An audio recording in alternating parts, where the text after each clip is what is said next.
काल रात्रि है कल्याणी, तेरा जोड़ धरा पर कोई नहीं, मेरी माँ के बराबर कोई नहीं। यीशु परमेश्वर की सुसमाचार को सुनना चाहते हैं तो आप सब शुरू से लेके लास्ट तक बने रहिए। प्रभु यीशु यहाँ अंत समय के विषय में कुछ वचन में जिक्र दिए हैं। मरकुस 13 अध्याय 7 पद में, और जब तुम लड़ाई और लड़ाइयों की चर्चा सुनो तो ना घबराना, क्योंकि इनका होना अवश्य है, परंतु उस समय अंत ना होगा। तो प्रभु यीशु कहे हैं लड़ाइयों और लड़ाइयों की चर्चा सुनोगे, और आज कई जगह पे लड़ाई आप सब सुनते होंगे और सुन रहे होंगे। उस समय अंत ना होगा, तुरंत अंत नहीं होगा, क्योंकि जाति पर जाति और राज पर राज चढ़ाई होगा और हर कहीं भींग डोल होगा और अकाल पड़ेगा। यह तो पीड़ाओं का आरंभ ही होगा।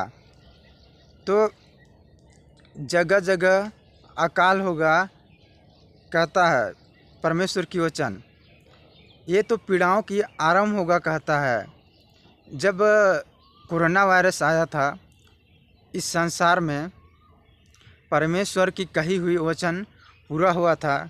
जगह जगह पे जो है कि क्या हुआ था, अकाल पड़ गया था, भूखमरी हो गया था, मनुष्य कोरोना वायरस के शिकार बन गए, कितने लोग की जान चला गया, कितने लोग भूखा में मर गए, कितने डॉक्टर लोग भी मर गए। दवाई इलाज खोजते खोजते इंसान जान गंवा दिए, परंतु वो लोग को नहीं मिला दवाई। क्यों? जीवित परमेश्वर ने जो वचन में कहा है वो हर पूरा होगा।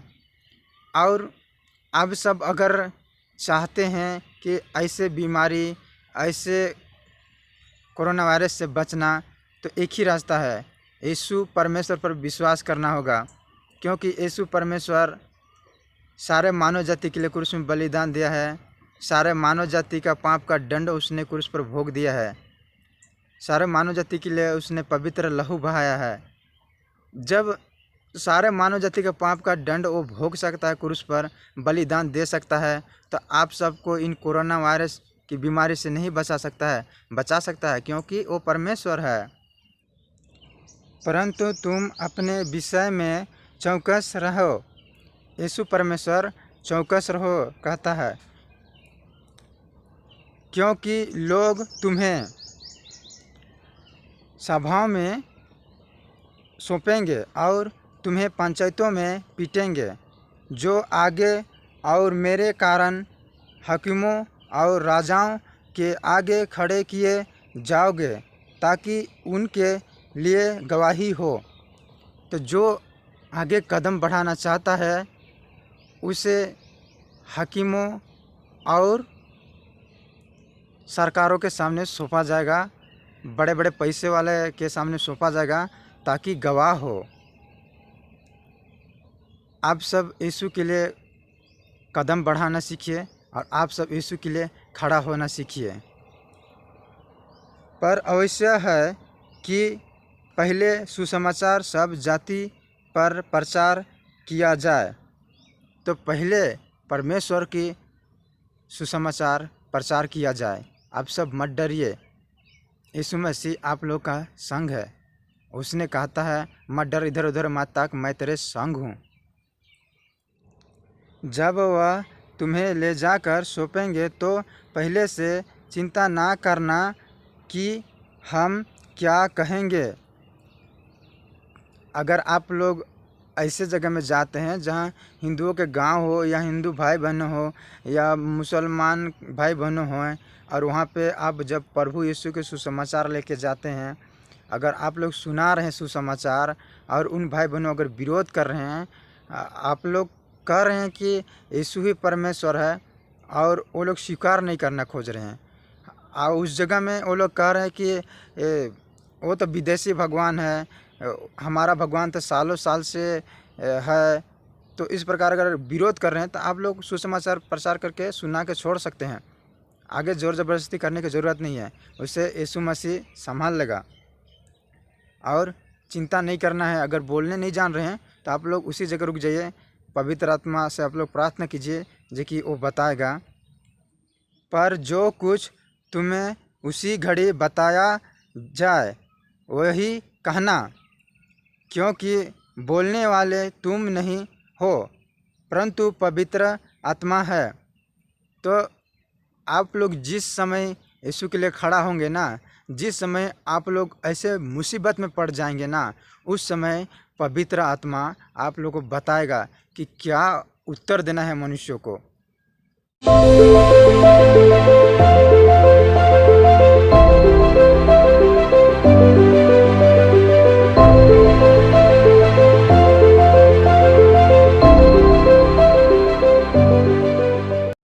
और भाई को भाई और पिता को पुत्र घात के लिए सौंपेंगे, और लड़के वाले माता पिता को विरोध में उठकर उन्हें मरवा डालेंगे। तो बहुत खतरनाक दिन आने वाले हैं। यीशु मसीह इसीलिए आज आप सबको ज़िंदा रखा है, मानव जाति को ज़िंदा रखा है कि हर पापी जाति के मनुष्य मन फिरा के यीशु पर विश्वास करे, क्योंकि परमेश्वर नहीं चाहता है कि कोई मनुष्य नरक में जाए। परमेश्वर नहीं चाहता है कि कोई मनुष्य नष्ट होए। परमेश्वर चाहता है कि सब मनुष्य को उद्धार हो। इसके लिए अभी वो नहीं आ रहा है, इसके लिए आप लोग का चिंता कर रहा है। और मेरे नाम के कारण सब लोग तुमसे बैर करेंगे, पर जो अंत तक धीरज धरे रहेगा उसी का उद्धार होगा। तो जो अंत तक धीरज धरे रहेगा उसका उद्धार होगा। जो प्राण देने तक विश्वासी योग्य रहेगा उसको जीवन के मुकुट मिलेगा।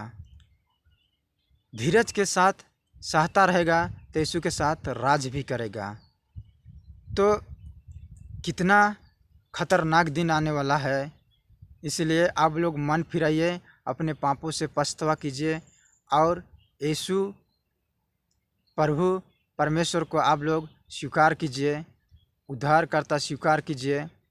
क्यों जो कोई इस बेविचारी और पापी जाति के बीच मुझसे और मेरे बातों से लजाएगा, मनुष्य का पुत्र भी जब वह पवित्र दूत के साथ अपने पिता की महिमा साथ आएगा तब उससे भी लजाएगा। तो आप सब ऐसे जगहों में जा रहे हैं जहाँ बहुत सारे ऐसे अनेक पाप कर रहे हैं लोग, बेविचार कर रहे हैं और जैसे मूर्ति पूजक भी कर रहे होंगे या जैसे पापी जाति लोग होंगे।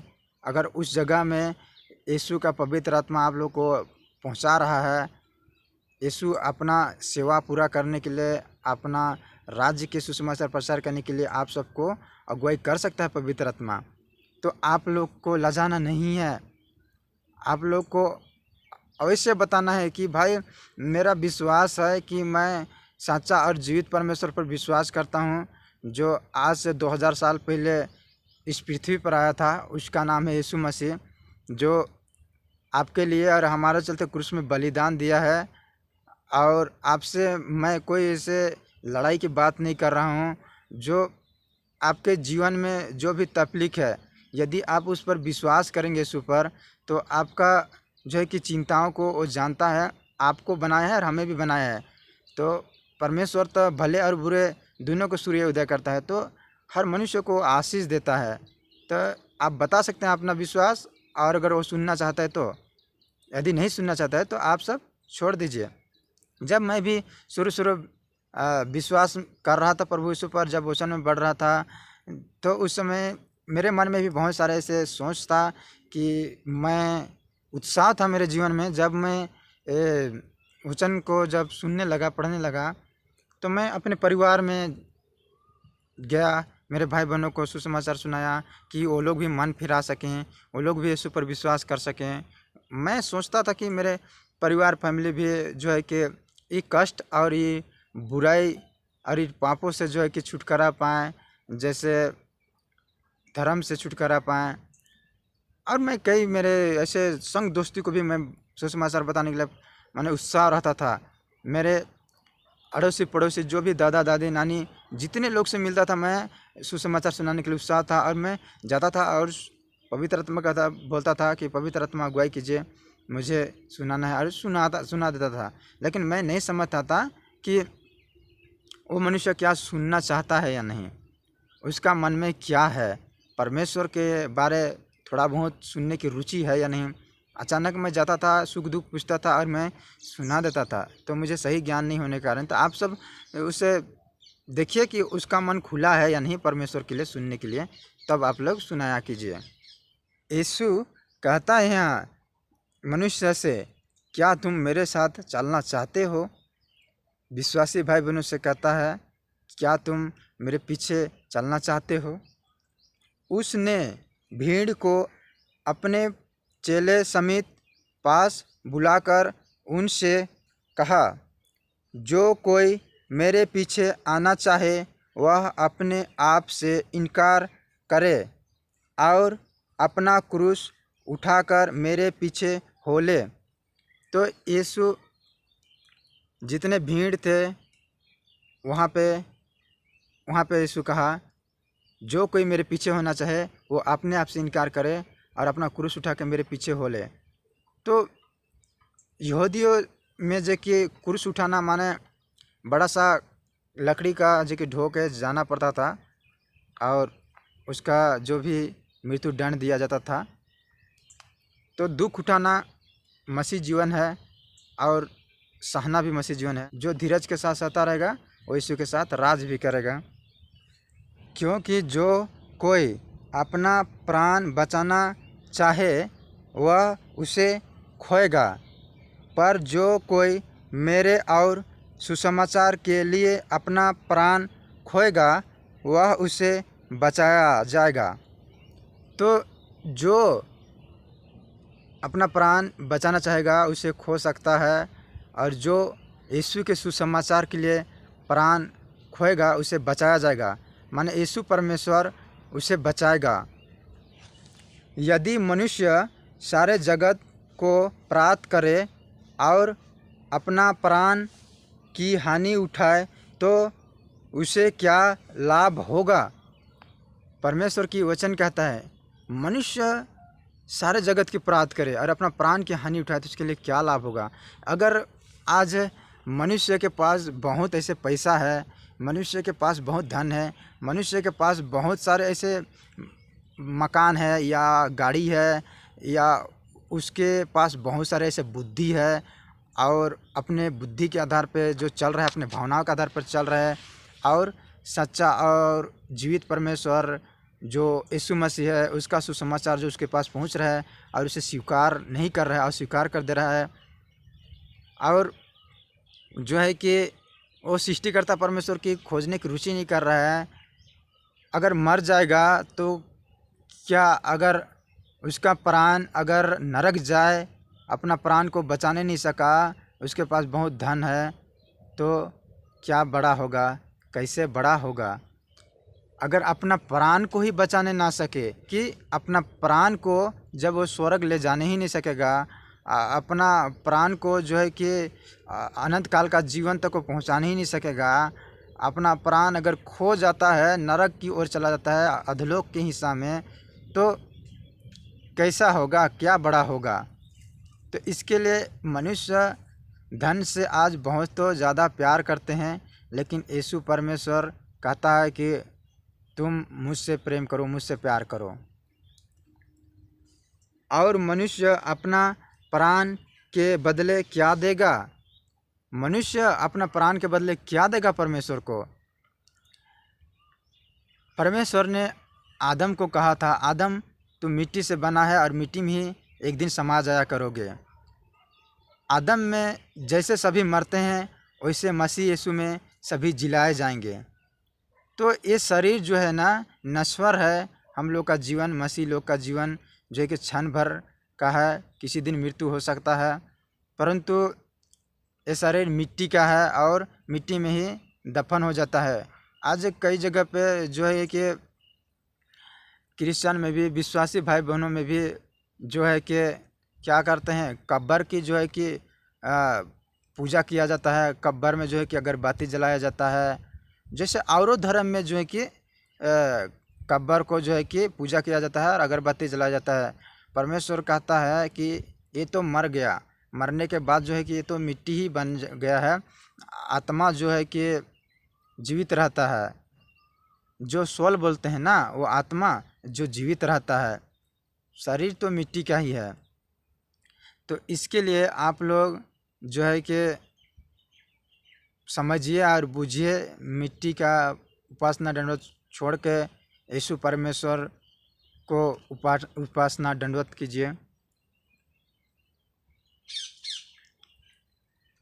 तूने धर्म से प्रेम और अधर्म से बैर रखा।